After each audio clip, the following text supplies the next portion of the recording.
Have you ever had that nightmare where you're at work and something goes horribly wrong? I just met a banker who lived it. Imagine standing in front of three billionaires and your terrifying CEO plugging in your laptop for the biggest presentation of your life and accidentally showing them something on the 100-inch screen that was never meant to be seen. It was the kind of mistake that should have ended his career instantly. You need to hear how he survived the most awkward silence in banking history. Welcome back to the bar, everyone. Pull up a stool. So, last night was interesting. I had a guy come in named Noah, 38 years old, all the way from Switzerland. Now, usually my regulars have a bit more gray hair, but Noah walked in looking like he carried the weight of the entire Alps on his shoulders. He ordered a double shot of schnapps and just stared at it for 5 minutes before he spoke. See, Noah works at a very prestigious private bank in Zurich. We're talking serious business here. Marble floors, hushed voices, suits that cost more than my car. It's the kind of place where if you sneeze, you file a formal apology afterwards. The story he told me happened just a few days ago. It was the day of the annual stakeholder presentation. The CEO was there, the entire board of directors, and 3 potential billionaire clients sitting right in the front row. Noah had been prepping this financial forecast for 3 months. This was his big break, his chance to get promoted to senior analyst. He walks to the front of the boardroom, feeling confident. He's wearing his best suit. He plugs the HDMI cable into his laptop to project his screen onto the massive 100-inch monitor behind him. The room goes silent, waiting for the graphs and charts. Noah hits the spacebar to wake up his computer, and let's just say, it wasn't a spreadsheet that popped up on the giant screen. So imagine the scene. You've got these serious Swiss bankers, stiff upper lips, ties perfectly knotted, and on the 100-inch 4K monitor, looming over them like a digital billboard, isn't a pie chart. It's a paused video file, full screen. And it's Noah. But it's not Office Noah. Oh no. It's Noah in his living room, wearing a vintage 80s aerobics outfit, neon spandex, headband, the works. He's frozen in frame, mid-squat, with a look of absolute intense concentration on his face. Apparently, he had been recording his workout form the night before to check his posture, and he forgot to close the media player. The resolution was crystal clear. You could see the sweat beads. You could see the unmade bed in the background. For a solid 10 seconds, nobody moved. The only sound in the room was the hum of the projector fan. Noah told me he felt his soul actually leave his body. He was just standing there, paralyzed, while 3 billionaires stared at his neon-clad thighs. Now, instinct takes over. Fight or flight, right? Noah chooses flail. He dives toward the laptop to slam the lid shut or rip out the cable, or maybe just smash the machine into pieces. Anything to stop the neon nightmare. But his hands? They're shaking. He's sweating almost as much as the guy on the screen. In his scramble to find the escape key, his finger slips. He hits the spacebar again. The video unpauses. Suddenly, the silent, sterile boardroom isn't silent anymore. The speakers kick in, and it's not just a visual of him working out. Oh no, Noah had put music over the video to pump himself up. So, at maximum volume, Olivia Newton-John's Physical starts blasting. Let's get physical, physical, booms through the room. On screen, Spandex Noah starts doing deep, aggressive lunges in perfect time with the beat. You have to understand, these sound systems are designed for high-quality video conferences. The bass dropped so hard it rattled the coffee cups on the mahogany table. I want to hear your body talk is screaming at the board of directors. Noah told me he was frantically mashing buttons, but the computer was lagging. It wouldn't respond. He's clicking exit, stop, mute, nothing. On the screen, digital Noah is now transitioning into jumping jacks. The CEO, a man named Mr. Gauthier, who apparently hasn't smiled since the late 90s, is sitting front and center. He doesn't look away. He doesn't cover his ears. He just stares at the screen with this unreadable, stone-cold expression, watching his junior analyst do cardio in neon lycra. Noah finally decides to go for the nuclear option. He grabs the HDMI cable with both hands and yanks it out of the side of the laptop with enough force to start a lawnmower. The screen went black. The music cut out instantly. The silence that followed was heavier than a lead vault door.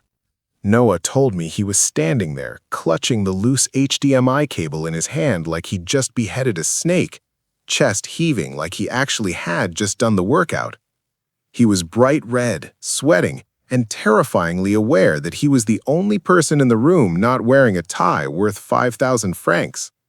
He expected security to burst in. He expected Mr. Gauthier to point a trembling finger at the door and banish him from the financial sector forever. For a solid 10 seconds, nobody breathed. Noah looked at the floor, wishing it would open up and swallow him whole.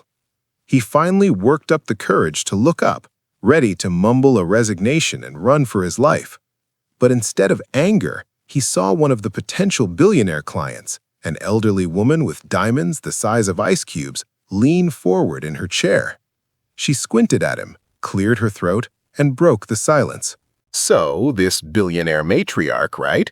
She adjusts her glasses, looks Noah dead in the eye, and says in this incredibly posh, serious voice, "Young man, your lunge form is adequate, but that headband really clashes with your complexion."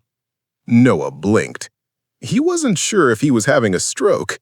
He stood there, holding the severed cable, and just stammered, Thank you, madam?"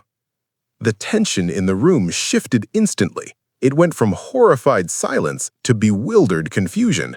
People started shifting in their seats. Mr. Gauthier, the terrifying CEO, turned his head slowly to look at the client, then back to Noah. Noah thought, okay, maybe I can salvage this. Maybe if I just plug it back in and apologize, we can move to the quarterly projections. He reached for the HDMI port on the laptop again. But his hands were still sweaty, and in his haste to restart the presentation, he knocked his open water bottle right onto the keyboard. Oh, it was tragic. You know that specific sound electronics make when they decide to die? That wet fizz-pop sound? That echoed through the room like a gunshot.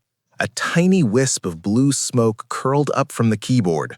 The screen flickered once, showing a distorted, glitchy ghost of spandex Noah one last time, and then went completely dead. So now let's recap the situation. Noah has just subjected the board to an 80s aerobics video. He has insulted their ears with Olivia Newton-John, and now he has effectively murdered the financial forecast. The slides? Gone. The graphs? Gone. The backup file on the USB drive? Stuck inside the smoking machine. He stood there, water dripping off the desk onto his polished shoes. He had absolutely nothing left. No props, no data, no dignity. Mr. Gauthier stood up. The chair scraped loudly against the floor. He looked at the smoking laptop, then looked at Noah and opened his mouth to speak. Noah braced himself for the firing squad. Mr. Gauthier didn't scream. He didn't point to the door.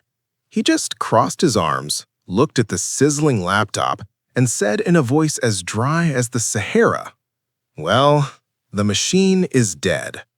Are you? Or do you actually know the numbers inside that head of yours?" It was a challenge, a dare. Something snapped in Noah. Maybe it was the adrenaline from the near-death experience, or maybe the spirit of Olivia Newton-John was still with him. He straightened his tie, took a deep breath, and said, "I know them, sir." He turned to the billionaires. Without a single note, without a single graph, Noah started to speak. And he didn't just talk, he performed. He walked around the room, he used his hands to demonstrate the rise and fall of interest rates. He was passionate, loud, and incredibly specific. He recited the quarterly projections down to the second decimal point from memory. He was sweating buckets, pacing back and forth like a caged tiger, channeling all that panic into pure, raw energy. For 20 minutes, he held that room captive. He was more engaging than any PowerPoint could ever be. He finished his speech with a dramatic gesture, slamming his hand on the table, carefully avoiding the wet spot, and said, "And that, ladies and gentlemen, is why our portfolio will outperform the market by 12%. He stopped. He panted. The room was dead silent again. Noah told me that silence lasted longer than the Ice Age. He was standing there, chest heaving, adrenaline fading, leaving him just cold and terrified. He realized he had just screamed at 3 billionaires and destroyed company property. The elderly woman with the diamonds, the one who commented on his headband, slowly started to clap.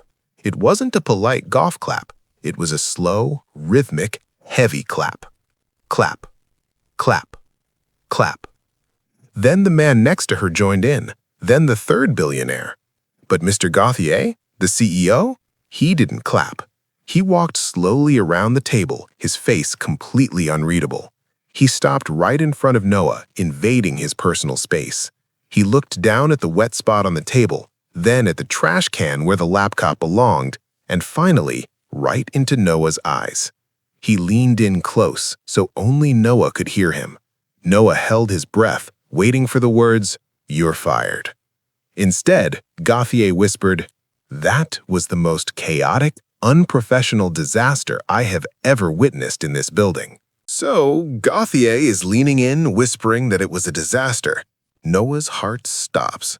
But then, the CEO's lip twitches, and for the first time in 20 years, Mr. Gauthier smiles.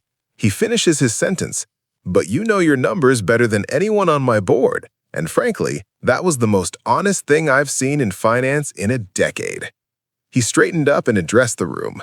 If he can handle this level of humiliation and still recall the Q3 projections, imagine what he can do with your portfolios.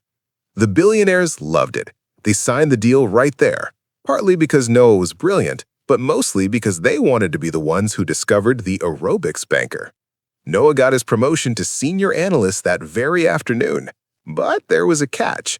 On his new office door, right under his nameplate, someone taped a small neon pink sweatband. And every Friday at the bank, it is now mandatory Casual Friday. But there's a new rule in the employee handbook highlighted in bold: no spandex. Cheers to Noah. Sometimes you just gotta sweat it out.